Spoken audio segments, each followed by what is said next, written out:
29 जून 2016 एक 6 साल की बच्ची जॉर्जिया की बिजी सड़कों पर आती है और बेवजह खड़ी हो जाती है। वहां से गुजरते हजारों लोगों में से कई लोग ये देखकर रुकते हैं और पूछते भी हैं कि तुम्हारा नाम क्या है, एज कितनी है, या तुम कहीं खो तो नहीं गई। इनफैक्ट कई लोग डेडिकेटेडली उसकी मदद करने की कोशिश भी करते। बट अब थोड़ी देर बाद वो बच्ची दोबारा वहीं पे आती है, लेकिन इस बार कुछ इस तरह।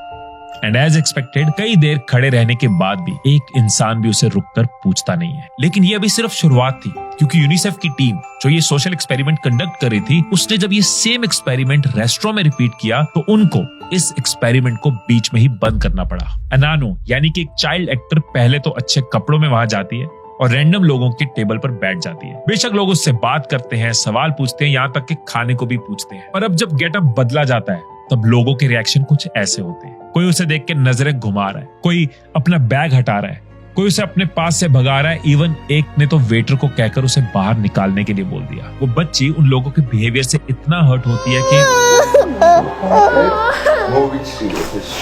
यूनिसेफ ने ये सोशल एक्सपेरिमेंट तो होमलेस चाइल्ड अवेयरनेस के लिए किया था, लेकिन कहीं ना कहीं हमें यह सिखा गया कि कैसे हम सिर्फ अपनी आंखों के बेस पर दूसरों को कंप्लीटली जज कर लेते हैं। कोई अगर आपको अच्छे से पूछ नहीं रहा, आपको अच्छे से सर्व नहीं कर रहा, तो जरूरी नहीं है कि वो रूड हो सकता है वो अपनी लाइफ में कोई बैटल लड़ रहा हो। कोई आपको कंजूस दिख रहा है, 1 लीटर पेट्रोल डला दोगी छोड़ दूंगा। हो सकता है उसने बचपन में बहुत गरीबी देखी, पैसों की तंगी देखकर पला बढ़ा। कोई आपको बहुत खुश दिख रहा है, जरूरी नहीं है कि वो अंदर से खुशी हो। हम सब अपनी आंखों के बेस पर ना दूसरों को जज कर लेते हैं। चोर नहीं हूं मैं। लेकिन कई बार सच देखने से ज्यादा किसी को समझने से समझ आता है।